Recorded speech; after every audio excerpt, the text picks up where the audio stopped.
강의 시작하겠습니다. 여러분, 이번 강은 이제 재배의 마지막 부분, 우리 재배 환경하고 인간의 재배 기술에 대해서 배우고 있잖아요. 그렇죠? 마지막 부분, 개화 결실 부분 보고요. 그리고 각종 재해로 넘어갈 거예요. 각종 재해는 매우 중요합니다. 한 시간에 끝나지는 않고요. 다음 강까지 재해 이어질 거예요. 자, 결실 어려운 내용은 별로 없어요. 네, 없습니다. 개화, 일단 꽃이 피어야 되겠죠. 그렇죠? 꽃이 피면 이제 꽃은 꽃잎을 떨어뜨리고 열매로 바뀌게 되죠. 네. 암술 수술이 같이 있는 양성화와 암술 수술이 따로 있는 단성화로 구분된다. 우리 꽃의 모양, 원래는 암술머리, 암술대, 그 다음에 수술 이렇게 있어야지 정상이죠. 꽃잎이 이렇게 이제 감싸고 있고, 꽃턱이 있고, 꽃대가 있고.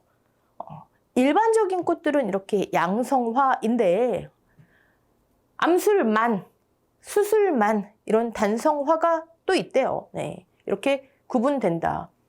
다시 나올 내용이고요. 네. 그 다음에 두 번째, 수분, 수정. 우리 종자에서 어떻게 배웠죠? 여기 암술대 밑에 오시면 이렇게 일반적으로 이렇게 시, 방, 자, 방이 있죠. 그 안에 밑 시가 있습니다. 그러면 수분, 꽃가루, 수분, 화분, 꽃가루가 암술 머리 올라가서 암술대를 타고 쭉 내려와서 밑시로 들어가서 시방 안에 밑시로 들어가서 수정이 됩니다. 그게 종자였었죠. 종자. 네. 자, 화분, 꽃가루가 그렇게 되는 현상, 수분. 그러면 굉장히 중요하겠네요. 이 과정이. 네. 일반적으로 이제 우리가 생각할 때 자연현상, 바람, 그 다음에 꿀벌. 최근에 꿀벌의 실종에 대해서 우리나라, 그 다음에 전 지구적으로 굉장히 심각한 이슈였어요.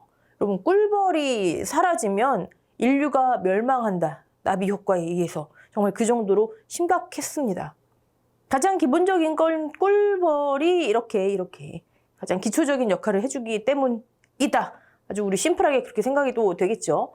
근데 이제 이것만으로 부족하면은 인공수분을 하죠. 네, 인공수분. 자, 그러면 이렇게 꽃가루를 제공하기 위한 수분수가 있어야 하는데 수분수의 조건 아주 가끔 나옵니다. 당연히 꽃가루를 많이 생산하고 화합성, 수분되는데 화합성이 좋은 것이어야 한다. 주 품종보다 개화 시기가 같거나 약간 빠른 것이 좋다. 그다음에 전체의 20% 정도를 식재한다. 특히 과수 쪽은 이게 꼭 필요하겠죠. 수분수의 조건 정도, 네. 수정 읽어보시고 인공수분 넘어가고요. 네. 자, 단위 결과 보겠습니다. 단위 결과가 무엇인가 봤더니 꽃가루가 암술머리로 들어가서 이렇게 타고 내려가서 수정이 돼야 되는데 그게 안 되거나 아니면 완전한 수정이 안 되거나 수분되지 않았거나 수분이 되어도 완전하게 수정이 안 돼서 종자가 형성되지 않은 상태로 수정된 밑씨 얘는 그 안에 우리가 종자의 구조를 봤잖아요. 종피, 배유, 배. 그 배가 장차, 그렇죠. 식물의 본체가 되는 모든 것이 다 들어있는 아주 귀하신 몸이었잖아요. 그렇죠. 그러면 종자가 형성이 돼야지 장차 식물의 본체가 되는데 그렇지 않은 상태로 자방 등이 발육해서 시방, 우리 용어를 여러 개 쓸게요. 시험에서 뭘로 나올지도 모릅니다. 네. 종자가 형성되지 않은 상태로 시방 안에 밑씨가 수분돼서 종자가 형성이 돼서 얘가 이제 새로운 식물체가 되고 해야 되는데 그런 과정 없이 그냥 자방 또는 관련 기관들이 발육해서 그게 과실이 되는 현상을 단위 결과라고 한대요. 수분이 불완전한 또는 수분되지 않은 상태로 시방 등이 발달해서 과실이 되는 거, 그걸 단위 결과라고 한대요. 자동적인 단위 결과 봤더니 자동으로 암술에 특별한 자극을 주지 않아도 자, 타동적인 단위 결과에서 우리 이거 봤어요. 식물 호르몬 할 때 지베렐린 봤죠? 네. 지베렐린, 이건 무조건입니다. 무조건. 지베렐린, 옥신, 생장. 그중에서도 우리는 그냥 시험용으로 도장집에 이렇게 보기로 했잖아요. 그쵸? 근데 예시 작물이 나오면 여러분 무조건 집중하셔야 됩니다. 포도의 지베렐린을 첫 번째 처리하면 무핵과가 나오고요. 과실이 된대잖아요. 두 번째 처리하면 이 포도 알이 비대 성숙이 된대요. 이것도 지베렐린 처리니까 인위적인 단위 결과다. 수정되지 않고도 과실이 나오는. 네. 여러분, 화성. 다른 말로 뭐였죠? 화성을 유도한다. 화성. 영양생장, 즉 키 크고 살찌는 거에서 생식생장, 수분 수정으로 이어지는 전환되는 걸 화성이라고 했잖아요. 그렇죠? 화성. 근데 수분 수정이 없이 화성이 이루어지지 않고 그럼 꽃눈 분화도 안 되고 꽃눈이 분화가 돼야 그 다음에 과실이 열리고 그런 과정이 있어야 되는데 그런 과정 없이 자동적으로 그게 단위 결과구나. 네. 인위적인 타동적인 단위 결과에서는 지베렐린이 가장 많이 나오고요. 그 밑에 있는 것도 중요해요, 여러분. 착과제의 처리. 수분 수정이 불확실할 때 단위 결과를 유도한다. 포도 지베렐린 있고요. 예시작물 수박의 콜히친, 토마토의 토마토톤. 착과제의 역할을 하는구나. 네, 토마토톤은 이런 안이 비어있는 이런 부작용도 있게 하구나. 여러분, 단위 결과가 무엇인지 타동적 단위 결과에서 사용되는 호르몬 또는 약제들과 예시 작물 꼭 알아두시고요. 자, 이제 착과가 되고 과실이 됐어요. 네. 낙과가 많이 생기죠, 낙과. 네. 여러분 나중에 2차 오시면 이제 낙과 피해 조사 막 이런 거 많이 합니다. 자, 낙과는 그럼 왜 생길까요? 봤더니 뭐 기계적인 낙과, 생리적인 낙과 뭐 이렇게 지금 나눠 놨어요. 네. 낙과 시기에 따라 조기낙과, 자연적인 낙과, 후기낙과, 과실이 다 성숙됐는데, 그러니까 착과되자마자 일어나는 낙과와 후기낙과 다 성숙되고 수확 전에 발생하는 낙과가 이런 원인으로 있구나 보시고요. 자, 방지책이 중요하겠죠? 네, 방지책. 이건 좀 보셔야 됩니다. 낙과 방지책. 생장 조절제의 살포, 옥신 있네요. 자, 옥신은 지베렐린과 더불어서 무조건 생장과 관련돼 있지만 억제라는 표현이 나오는 게 하나가 있더라. 억제. 뭐였죠? 낙과 하면 우리 연달아 지금 낙과의 방지책을 하는 거잖아요. 그렇죠? 2층과 나오죠. 2층. 떨켜. 뭐 탄리층 뭘로 나와도 그렇죠? 보통 2층이라고 표현이 되지만 2층을 옥신은 억제한다. 제가 2층에 관해 설명 많이 드렸어요. 네. 나무가 겨울을 나는 현명한 방법 비정하지만 이렇게 2층을 억제한다. 낙과를 억제한다. 그럼 반대되는 게 있었잖아요. 그쵸? 반대. 옥신과 반대되는 거 여러 개가 있었어요. 그 중에서도 이 낙과하고 연관되는 건 뭐가 있었죠? 에틸렌. 또요? 아브시스산 또는 앱시스산, ABA. 이 친구들은 2층 형성을 촉진해서 낙과를 많이 만들어내는 거죠. 유도하는 거죠. 그쵸? 네. 옥신살포. 여기에 다른 이름이 오면 안 된다라는 거예요. 다른 이름이 오면. 근데 옥신 이렇게 정직하게 써 있을 수도 있고요. 이렇게 써 있을 수도 있다는 거예요. 네. 자, 방지책 가장 많이 나오는 거고요. 나머지들은 한번 읽어보시면 될 겁니다. 네. 자, 그 다음에 봉지 씌우기 볼까요? 복대 또는 유대 재배. 별표 있죠? 네. 얘도 종종 나옵니다. 과실의 봉지 씌우기. 네. 적과를 마친 후에 당연하겠죠, 여러분. 적과 전에 알맞은 양의 과실만 남기고 과실이 골고루 영양분, 동화물질이 전류될 수 있도록 전달받을 수 있도록 적당한 과실을 다 솎아내는 거 적과 작업을 마친 후에 해야 되겠죠. 솎아낼 작업에 뭐하러 봉지 씌우겠어요, 그렇죠? 봉지를 씌우는 것이다. 복대 또는 유대 재배라고도 합니다. 유대 재배. 그 밑에 보시면 무대 재배, 반대말이겠죠. 네. 봉지 씌우기를 하면 이런 효과가 있대요. 자, 이런 효과 중에서 열과 방지가 있네요. 열과가 뭔가 봤더니 과피가 갈라져 터지는 거 있죠. 건조하다가 갑자기 수분이 많이 흡수되면은 이 팽압이, 우리 팽압 배웠어요. 밖으로 나가는 힘. 팽압이 갑자기 늘어나면서 과피가 터지는 거. 네, 봉지 씌우기를 하면 그걸 방지할 수 있더라. 즉, 품질을 향상할 수 있더라. 뭐, 이런 게 있습니다. 근데 의외로 봉지 씌우기에서 이 효과를 봤을 때 이거 못 고르시는 분은 없으실 거예요. 물론 이런 건 단점이겠죠, 단점. 네. 병충해 방지는 왜 봉지 씌우기에 있을까요? 제가 우리 항상 연결지어서 생각해야 되니까 뭐 세균이든 우리 방제법 배웠잖아요. 뭐 아니면 곰팡이병이든 가장 많은 형태로 어떻게 식물에 다가간다, 작물에? 밑에 잠복하고 있다가 빗방울이 튀면, 그렇죠. 상처난 부위로 아니면 기공을 통해서 그냥 봉지를 씌워놨으면 방지가 되겠죠.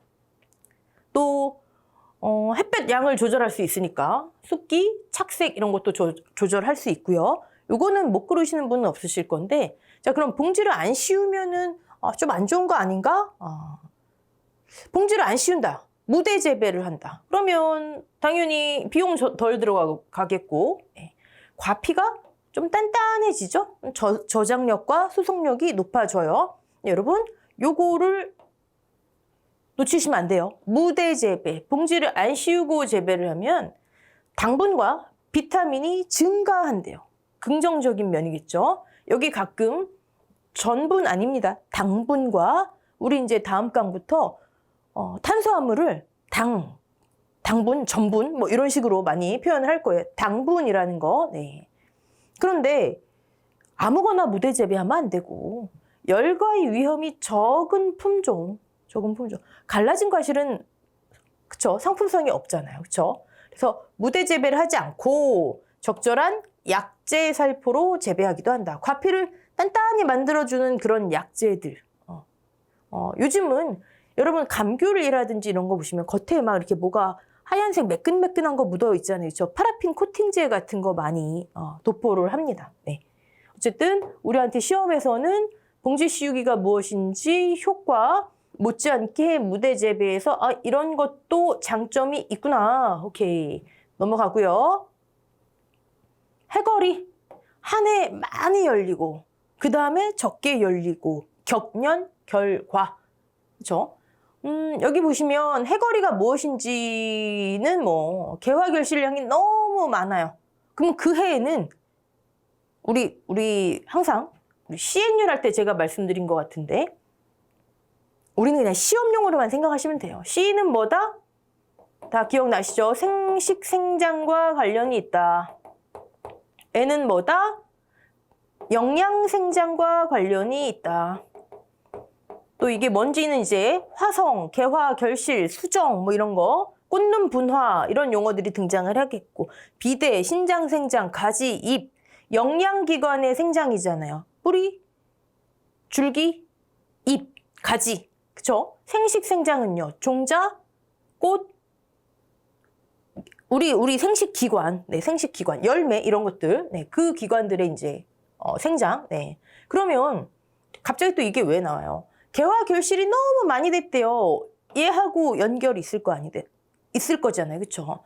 그러면 제가 이거를 탄수화물 또는 탄소 질소 비율이 정확한 명칭이지만 우리는 탄수화물을 알아두시면 돼요. 탄수화물이 뭐다? 광합성에 만들어진 동화 물질이다. 우리 재배학에서 동화 물질 앞에 별다른 표현이 없으면 그냥 탄소 동화 물질, 탄소 동화 작용의 산물, 탄수화물을 생각하시면 돼요. 그러면 생식생장이 많이 이루어졌대요. 개화 결실의 양이 너무 많은 해에는 얘의 소비가 많아졌다는 얘기죠. 영양분이 과다하게 소모돼요. 너무 많이 소모됐어요. 그 다음에 결실. 그 다음에 결실하고 뭔 상관이냐고요? 그 다음에 개화 결실되려면 꽃눈 분화가 되어야 되잖아요. 그쪽으로 갈 영양분이 없는 거예요.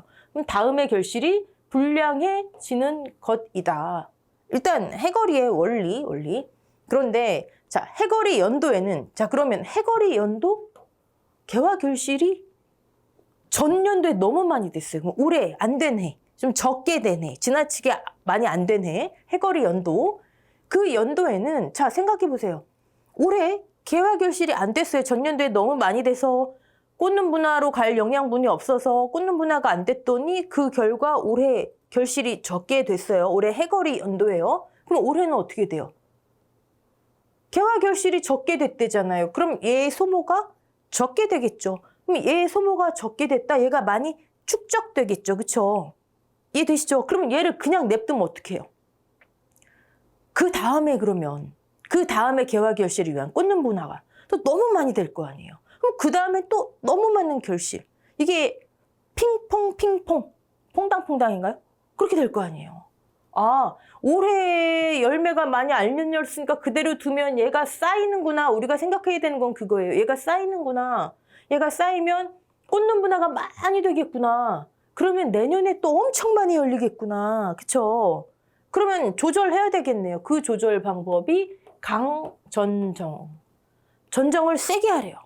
강전정은 가지가 이렇게 있을 때 잘라내는데 잘라진 가지 길이가 더 많은 거예요. 남겨진 가지 길이보다. 그 얘기는 다시 얘기하면 가지에는 뭐가 달려있죠? 잎이 달려있을 거 아니에요. 솎아낸 잎의 양이 많은 거예요. 보통 나무의 한 20% 이상을 솎아내면 강전정이라 얘기를 해요. 됐죠? 강전정하고 뭔 상관이야? 또 이러시면 곤란하죠. 잎은 뭐다? 공장이다. 얘를 만들어내는 공장이다. 광합성에 의해서. 자, 그러면 강전정을 했다? 잎을 많이 솎아냈다? 광합성이 줄어든다? 생식생장을 유도하기 위한 이 동화물질이 적게 만들어진다? 얘가 적게 만들어진다? 아, 얘는 생식생장과 관련이 있으니까 꽂는 분화가 적게 되겠구나. 다음에 개화 결실을 위한. 그럼 다음에 개화 결실이 조절되는 거죠. 우리는 이것만 읽고 암기하고 끝내시는 게 아니라 이걸 이해하셔야지 어떤 형태로 문제가 나와도 우리가 대응이 가능한 거예요.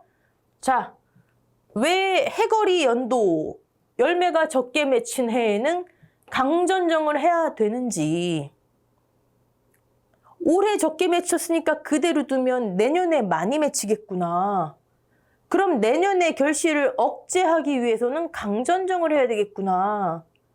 잎을 많이 솎아내서 동화물질이 적게 이 양을 조절해야 되겠구나. 그래야 화합분화가 적어질 테니까. 그래야 내년에 결실이 좀 억제가 될 테니까. 억강이에요, 억강. 그럼 반대는 뭘까요? 이 결실을 기준으로 하는 겁니다. 내년도의 결실. 억제하려면 강전정.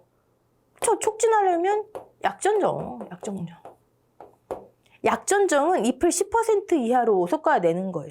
솎음전정 위주고 가지를 막 이렇게 잘라내는 것보다. 그럼 잎이 비교적 많겠죠? 강전정에 비해서 많이 남아있어요. 그럼 동화물질을 많이 만들어내겠네요. 탄수화물을 많이 만들어내면 내년도에 결실을 위한 화합분화가 많이 진행되겠네요. 예, 이렇게 많이 됐어요. 그럼 내년도에 많이 열리겠네요. 촉진시키려면 약전정. 자, 요거 파란색이 중요하지만 이 원리를 이해하셔야 여러 스타일의 문제에 대응이 가능하십니다. 지금 우리 해거리에서 물론 이제 시험에 여기 뭐 이렇게 괄호 넣기 나올 수도 있겠지만 왜 그런지 자, 넘어갈게요. 생력 재배, 기계화 재배. 이제 결실까지 봤어요. 그러면 여러분 보시겠지만 물론 이제 현업, 농업 종사하시는 분들 진짜 존경스러울 정도로 밤낮 없이 일을 하시죠. 그럼 어떻게 하면 조금 노동력을 줄일 아껴가면서 일을 할 수 있을까? 레이버 세이빙. 생력 재배라고. 생력 재배 별거 아니에요. 노동력을 절약할 수 있는. 기계화 재배? 생력 재배의 하나의 종류가 되겠죠. 그쵸? 같이 카테고리에 있습니다. 생력 재배가 무엇인지 보시면 되고, 생력 재배의 의미만 아시면 생력 재배의 방법인 거 아닌 거 이거 못 골라내실 분 없으실 거고, 여기 조건도 마찬가지예요. 한번 보시고. 기계화 농업, 생력 재배의 한 유형이구나. 그 정도까지.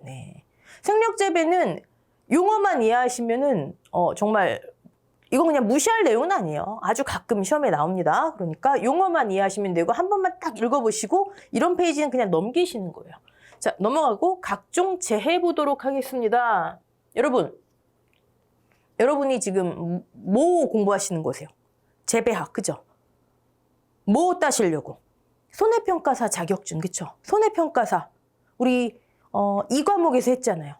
손해평가사는 보장하기로 한 품목에 보상하는 재해가 발생하면. 그래서 품목의 범위, 즉 보험 목적물, 그다음에 보상하는 재해의 범위를 늘리기 위해 정부는 확대시키기 위해 애써야 한다. 재해가 발생하면 가셔서 평가하시는 거예요. 재해가 얼마나 중요하겠어요. 그렇죠? 기본이에요. 여러분 지금까지 재배 환경 때문에 조금 힘드셨죠. 사실 그 다음부터는 뭐 이렇게 원리라기보다는 좀 암기거리들이 좀 많았어요. 네. 각종 재해 같은 경우도 여기도 뭐 원리를 이해하는 게 전혀 없다고 할 수는 없고 제가 몇 가지만 말씀을 드릴 테지만 대응하기 위해서 암기가 좀 많은 부분이죠. 근데 생각보다 쉬워요. 근데 두세 문제 이상 무조건 출제됩니다. 출제 비중이 굉장히 높아요. 특히 제가 지금 각종 재해를 1, 수해, 한해, 습해, 그다음에 2, 건조해, 그다음에 동상해, 냉해, 이렇게 좀 우박, 이렇게 분리해 놨거든요. 네. 근데 그 중에서도 제가 카테고리 분리해 놓은 이유는 이제 보시면 아실 거고, 모두 중요해요. 모두 중요한데, 출제 빈도를 보면 습해, 그다음에 냉해 빈도가 굉장히 높아요. 그리고 나서 이제 동상해라든지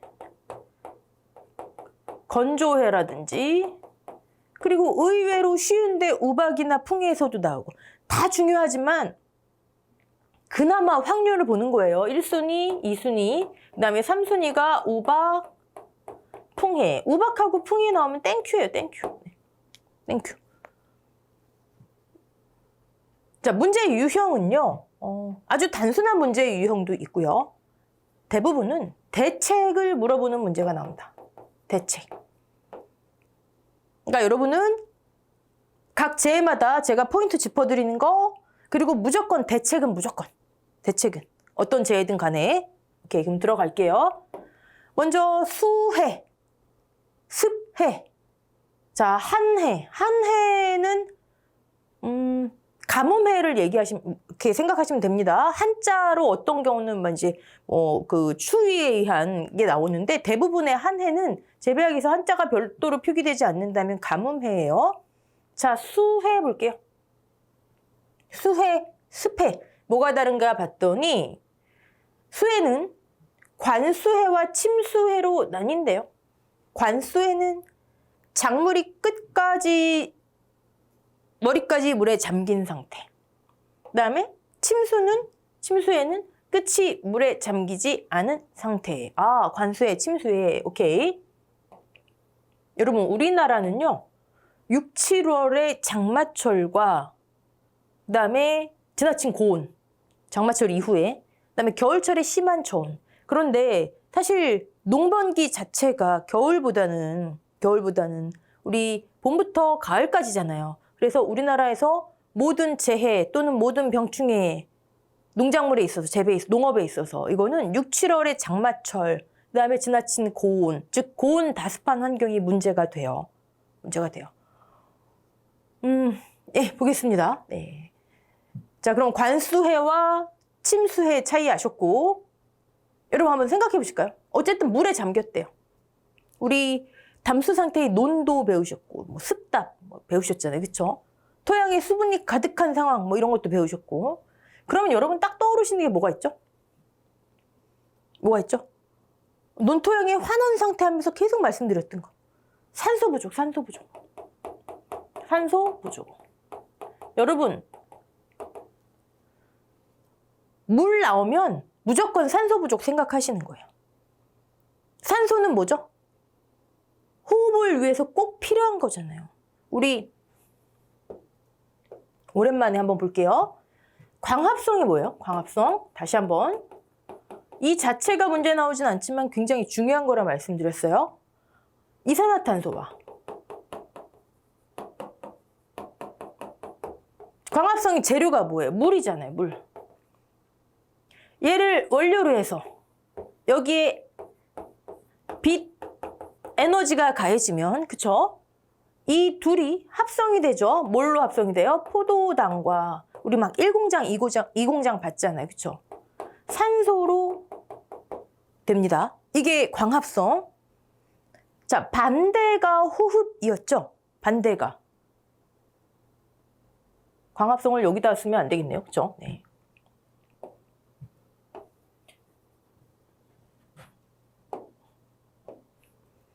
이렇게 진행되는 게 광합성. 그러면 반대로 진행되는 게 호흡이었어요. 호흡은 뭐죠, 여러분? 기껏 만들어 놓은 거를 왜 분해한다고요? 만들어 놓은 포도당, 다른 말로 하면 탄수화물을, 동화물질을 산소에 의해서, 산소와 반응시켜서 분해하는 거예요. 분해. 그래서 왜 동화작용, 저차원을 고차원으로, 구분자를 저분자로 만들기 때문에 이화작용 이런 거 했잖아요. 왜 분해한다고요? 분해되는 과정에서 에너지가 나온다고요. 빛 에너지가 여기에 살짝 저장돼 있다가 산소에 의해서 분해되면서 화학 에너지가 나온다고요. 이렇게 생긴. 그럼 우린 얘는 조금 막 암기하실 것까지는 없지만 눈여겨두실 필요는 있어요. 네. 그러면 분해되는 과정에서 발생시킨 에너지로 각종 대사작용, 생명체 내의 화학작용이 발생하는 거예요. 그래서 살아가는 거예요. 살아가기 위한 에너지를 만들고 광합성은, 호흡은 발생시키는 거. 이해되시죠? 근데 지금 얘가 부족하대요. 물, 수해, 습해. 얘가 부족한 거예요. 그럼 모든 원인은 얘에서 시작이 되는 거예요. 산소 부족에서 시작되는 거예요. 여러분, 무조건 수해, 습해 나오면 산소 부족부터 떠오르시는 거예요. 심관수로 인한 산소의 부족. 산소가 부족하면 어떻게 돼요? 지금 보셨지만 산소가 부족하면 광합성이 이게 제가 여러분 보시기에 아니면 인식하시기에 편하도록 이렇게 화살표로 해놨지만 사실 화살표는 아니고 이런 게 그냥 거의 꼭 순서대로가 아니다. 이런 것들이 발생한다 정도로 보시면 좋아요. 이런 것들이 발생한다. 네. 산소가 부족해요. 아니, 호흡을 해야 되는데 산소를 들이마셔서 호흡을 해야 되는데 얘가 부족해요. 그럼 어떡하죠? 호흡 못하나? 우리 배웠잖아요. 혐기적인 호흡을 한다. 산소를 이용한 호흡이 아니라 다른 호흡을 한다. 자, 다른 말로 무기호흡을 해요. 혐기적인 호흡하고 살짝 다른 표현이긴 하지만 우리는 그냥 그거 따질 필요 없고 산소가 아닌 다른 것을 이용해서 호흡한다. 무기호흡. 그럼 산소를 이용해서 호흡한다? 호기호흡 또는 유기호흡. 네. 무기호흡. 산소가 아닌 부족하니까. 자, 그럼 무기호흡은 뭐가 문제일까요? 무기호흡은 산소가 아닌 다른 것. 무기호흡. 에너지를 발생시키는 과정이라 그랬죠. 유기호흡에 비해서 에너지를 발생시키는 양이 굉장히 적어요. 무기호흡은 이 과정이 정상적인 호흡이 에너지를 100만큼 발생시킨다. 무기호흡은 한참 밑에. 생명체가 각종 대사활동을 하기 위한 에너지가 덜 생기는 거예요. 무기호흡은. 그런데 산소는 얘를 분해시키면서 에너지를 만든다 그랬죠. 얘에 저장된 에너지를 발생시킨다 그랬잖아요. 무기호흡은요. 얘를 소모시키는 거는 훨씬 더 많이 소모시켜요. 자, 얘를 뭐라고 하냐. 어려운 말로 호흡기질이라 해요. 호흡할 때 산소가 분해시키면서 에너지를 발생시키는 재료가 되는 거. 호흡기질. 어려운 말로. 호흡기질이 주된 호흡기질은 탄수화물이겠죠. 당. 아무래도. 근데 탄수화물만 있는 건 아니고요. 호흡기질은 여러분 혹시 탄단지 들어보셨어요? 탄수화물이 메인 호흡기질이죠. 산소가 주로 분해시키고 에너지를 발생시키는 호흡에 소모되는 주된 호흡기질은 탄수화물. 근데 이제 단백질이라든지 지방도 호흡기질로 소모가 돼요. 자, 다시 돌아와서 산소가 부족해, 수해, 습해. 그러면 산소가 아닌 다른 것으로 호흡을 해요. 무기호흡을 해요. 얘를 훨씬 더 많이 소모시키는데도 발생시키는 에너지는 이만큼이에요. 아주 효율성이 떨어져요. 이해되시죠? 자, 그러면 여러분 이 과정은 생명체가 각종 대사작용을 위한 화학작용을 위한 에너지를 발생시키는 거라 그랬는데 에너지가 적어요. 무기호흡을 해서. 에너지가 적어요. 결과적으로 광합성도 잘 안 돼요. 그러면 만들어지는 건 적어요. 근데 소모는 엄청 많이 시켜요. 얘뿐만이 아니라 다른 것들도 막 소모시켜요. 생명체는 고사하게 되겠죠. 아주 심플하게 생각하자고요. 이게 유기적으로 이루어져야 되는데 얘가 부족하니까 무기호흡을 하니까 엄청 많이 소모시키면서 에너지는 적게 만들고 에너지가 적게 만들어지니까 결과적으로 광합성도 잘 안 되고 그리고 물속이잖아요. 산소도 부족하지만 햇볕도 부족하고 이산화탄소도 다 부족할 거 아니에요. 광합성의 원료 자체가 다 부족해요. 이게 안 된다는 얘기예요. 이게 일단 우리 심플하게 그거 하나 잡고 가자고요. 그러면 무기호흡이 뭔지, 호흡기질이 뭔지, 무기호흡을 통해서 호흡기질인 탄수화물의 급격한 소모가 그 얘기예요. 그 얘기. 자, 그 다음에 질소의 분해? 질소의 분해. 제가 아까 무대 재배, 봉지 안 씌우고 재배하는 거 하면서 당분과 비타민이 증가하는 효과가 있다 말씀드렸죠. 이거는 이해하시기 위한 거예요. 자, 탄수화물의 종류를 우리는 좀 봤어요. 언제 봤지? 이러시면 말고 단당류, 이당류, 제가 올리고당까지 했잖아요. 다당류 했어요. 네. 그럼 크게 단당, 이당 다 떠나서 당분과 전분으로 나눌게요. 전분, 녹말. 대표적인 다당류예요. 다당류. 자, 이 중에서 이 당분이요. 탄수화물 그냥 자체가 다 탄수화물이긴 해요. 그냥 나눈 거예요. 이 당분이 단백질을 합성하는 데 굉장히 중요한 원료가 돼요. 단백질을 합성하는 거, 단백질? 식물은 결과적으로 얘를 만들기 위해서 물론 핵산이나 다른 것도 있지만 결과적으로 얘를 만들기 위해서 질소를 고정시키고 동화작용하고 막 이러잖아요. 이렇게 생긴 질소를 붙들어 오고 결과적으로 NO3 마이너스 NH4 플러스 해갖고 올라가고 이거 배웠잖아요. 우리 그쵸? 이게 토양에서만 이루어지는 게 아니라 아니 얘가 N이 필요해서 우린 이거 한 거잖아요. 그럼 생명체 내에서 얘가 지금 올라갔어요. 양쪽에서. 이것도 121번째 쓰네. 얘가 지금 올라갔어요. 생명체 내로. 그럼 얘를 합성시켜줘야 되잖아요. 생명체 내에서. 그래야 단백질을 만들 거 아니에요. 그쵸? 단백질을 만드는데 가장 중요한 재료가 얘예요. 얘가 역할을 해요. 그리고 당분은 물에 잘 녹아요. 수용성. 전분, 여러분 전분가루 물에 잘 녹나요? 전분가루만 자꾸 굳지 않게 이렇게 막 휘어졌잖아요. 요리하실 때, 그쵸? 얘는 물에 잘 안 녹고 잘 또 응고가 돼요. 같은 당이지만 그게 다른 거예요. 어쨌든 지금 녹는다라는 얘기를 제가 왜 드리냐면 녹는다, 물, 식물체 내에서 수분의 기능, 각종 분해, 합성의 매개체. 기억나시죠? 그러니까 우리 연결 짓자고요. 당분, 물, 이거 또 나와요, 여러분, 이따가. 당분 물에 잘 녹지? 각종 분해 합성의 매개체이지? 단백질도 생명체 내에서 질소 동화작용에 의해서 올라간 질소 성분을 합성해야지 단백질이 만들어지지? 됐죠? 네. 근데 지금 뭐가 안 돼요? 이게 잘 안 된대요. 그럼 결과적으로 얘가 잘 못 만들어지는 거잖아요. 얘가 못 만들어진대요. 얘가 적어요. 단백질 합성이 안 되는 거죠. 이해되시죠? 단백질 합성이 안 되는 거 지금 한꺼번에 너무 많이 하시면 여러분 힘드니까 자, 질소가 분해된다. 질소가 합성해서 단백질이 만들어져야 되는데 이게 여기부터 산소 부족이 쭉 연결돼 있는 거예요. 꼭 화살표를 보지 마시고 네. 결과적으로 대사작용이 안 되니까 호흡뿐만이 아니라 고사한다. 지금 이 과정 하나가 여러분이 앞으로 지금 수혜를 하지만 스페에서도 여러 문제를 대응할 수가 있습니다. 어렵게 나온다 해도 네, 아이고 너무 골치 아프시죠? 네, 스톱해놓고 차근차근 정리하세요. 무기호흡이 뭔지, 호흡기질이 뭔지, 탄단지 기억하시고 탄단지 기억하셔야 돼요. 그 다음에 왜 이게 급격히 소모되는지 얘가 굉장히 비효율적이구나. 질소 분해는 또 뭐지? 단백질 합성 저해 같은 말이구나. 네, 당분과 전분까지. 지금 수혜하다가. 네. 근데 어렵게 나오면 이들을 알아야지 우리가 대응이 가능한 거예요. 어렵게 나오면.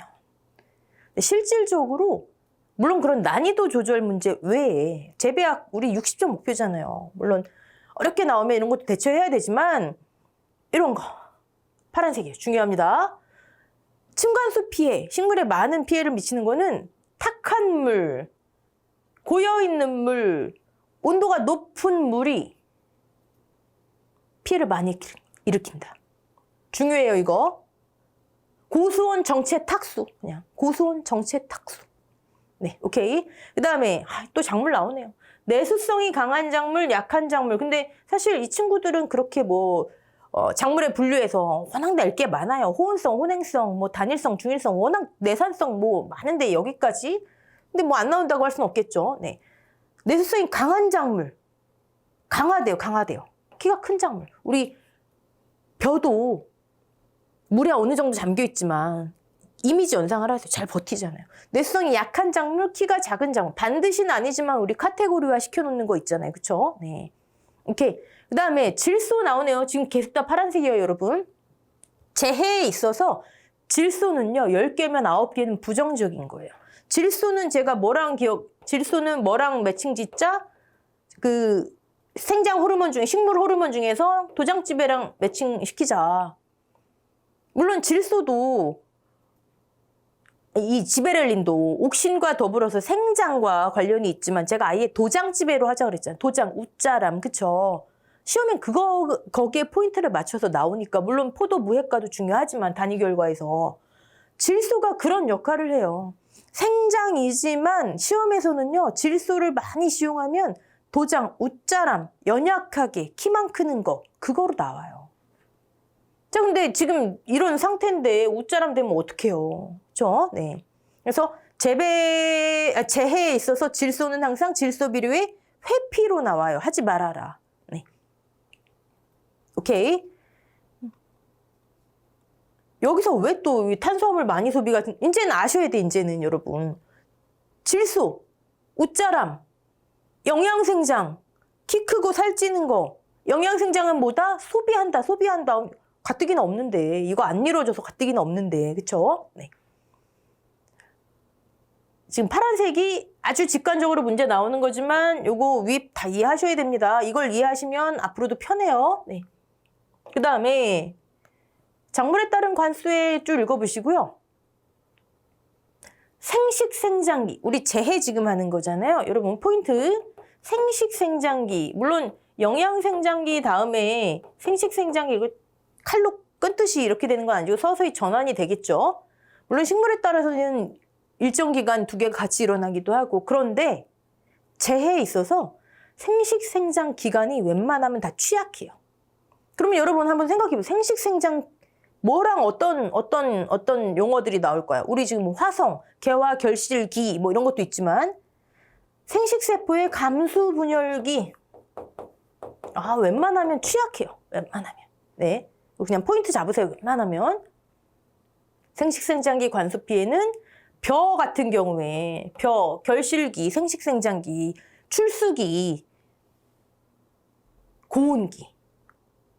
5월에 이제 심고 우리 6, 7월에 막 장마철 지나고 그다음에 고온. 유수가 쉽게 죽어 피해가 크다. 네. 생식생장기 웬만하면 저기 하다. 그다음에 벼의 관수에 아까 고온 정체 탁수했잖아요. 그쵸? 근데 이걸 굳이 또 나누자고요. 이거 출제 많이 됩니다. 청고 현상과 적고 현상으로 나눠요. 청고는 고수원 정체 탁수, 아까 피해가 더 큰 경우 그때 파랗게 질려 죽는 거예요. 자, 적고는 아예 반대예요. 고수원, 조수원, 정체, 유동, 탁수, 청수 아예 반대. 그걸 포인트 잡으세요. 청고, 피해가 큰 거, 고수원, 정체, 탁수 파랗게 질려 죽는 거. 적고 반대지만 단백질이 소모돼서 갈색으로 변해 죽는 거. 벼 이거 나옵니다, 여러분. 네. 넘어가고요. 어쨌든 우리 지금 하는 게 뭐다? 수해 중에 하나다. 무기, 유기호흡 나오고요. 벼의 생육 단계에서는요, 여러분 우리 이걸 다 암기하시면 좋겠지만 영양생장기에서 생식생장기로 넘어가는 게 일반적인 거죠. 네. 근데 우리 어디겠어요? 여기까지 물론 이제 결실기를 따로 생식생장기에서 분리시키는 경우도 있지만 크게 영양과 생식생장기로 보면은 포기가 나뉘어지는 그 기간까지를 영양생장기로 일단 한번 머릿속에 입력하시고 나중에 이거 필요합니다.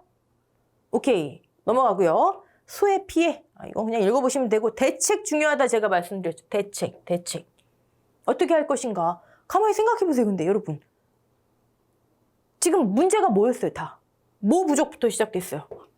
뭐 부족부터. 산소 부족부터 시작된 거 아니에요. 그쵸? 그러면 어떻게 하면 돼요? 산소를 빨리 공급해주면 되겠네요. 산소를 공급해준다? 물도 빨리 빼야 되겠죠? 물 계속 잠겨있으면 산소가 없으니까. 그럼 가장 기본적인 건 배수예요. 배수.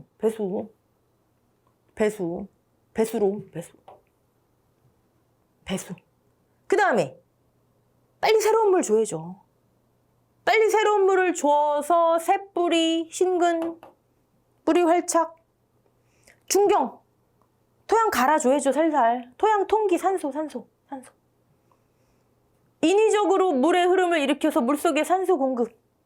여러분 이거 암기하지 마시고 지금 수해, 습해는 무조건 산소부터 시작하는 거예요. 그럼 기본적으로 배수, 나머지 보시면 되고. 자, 예방책 볼까요? 예방책. 당연히 뭐 강한 품종. 네. 아까 내수성 강한 거, 약한 거 봤었죠. 그리고 제가 재해에 있어서는 무조건 질소를 줄임. 도장지배. 네. 반대로 규산과 칼륨은 증시. 인산, 규산, 칼륨은 증시하라고 돼 있어요. 재해에 있어서. 네. 그중에 규산, 규소가 주 원료겠죠? 뭐 기억나세요? 필수 무기 원소에서. 기억나셔야 되는데. 규산. 그럼 제가 무조건 벼 연결 지으셔라. 그럼 또 떠오르시는 거. 아무것도 안 떠오르시면 안 되는데. 규질화라는 표현을 우리 봤어요. 어떻게 한다? 단단해진다. 그래서 진짜 도복할 때 나왔잖아요. 잘 도복되지 않는. 그럼 규질화되면 또 뭐가 좋아요? 잘 넘어지지 않는 것만 탄탄해진대요. 규질화돼서 규산이 많으면 탄탄해진대요. 그렇죠. 잘 넘어지지 않는 것뿐만이 아니라 수분에 의한 산소 부족 현상을 안에서 단단하게 이 조직을 보호해 줄 거 아니에요. 그렇죠? 다른 말로 벼는 통기계. 뭐 기계가 아니라 통기. 산소가 오가는 거, 이산화탄소가 오가는 거. 그게 발달했다고 얘기를 해요. 자, 그리고 인산과 칼륨 비료는 항상 그러니까 기억하세요. 질소는 줄이고 재해. 인산, 규산, 칼륨은 늘리고. 또 이제 석회도 있죠. 석회도 토양 개량제죠. 석회는 칼슘 성분은 제4의 비료 성분, 간접 비료, 그렇죠? 직접적으로 영향을 미치는 게 아니라 다른 걸 좋아지게 만들기 때문에 간접 비료로 한다 그랬잖아요. 그렇죠? 나머지 한번 읽어보시면 아실 거고. 또 파종 이식기 이런 재배 시기의 조절도 항상 대책으로 나와요. 왜? 아까 말씀드렸지만 우리나라는 특정 기간에 이미 정해져 있잖아요. 그럼 그걸 살짝 피하자. 그러면 이런 재배 기간의 조절도 있겠지만 뭐가 있겠어요? 품종에 조생종이 좋은가, 뭐 만생종이 좋은가, 뭐 이런 것도 있을 수 있을 거 아니에요. 그쵸? 네. 아이고, 자, 넘어갈게요. 여러분, 제가 원래 한 해하고 그다음에 습해까지 한 강의에 다 담으려고 했는데 저 욕심이 너무 컸나 봐요. 강의 시간 너무 길어질 것 같으니까 한 해하고 요 다음부터 다음 강으로 이어가도록 할게요. 여러분, 지금 제가 말씀드린 거 초록색 칠판에서 말씀드린 거 꼭 기억하셔야 되고 물론 파란색으로 정리된 게 출제 확률은 더 높아요. 백그라운드 지식으로 우리가 어려운 거에 대응하기 위한 걸로 그 정도로 하시면 될 것 같습니다. 자, 수고하셨습니다.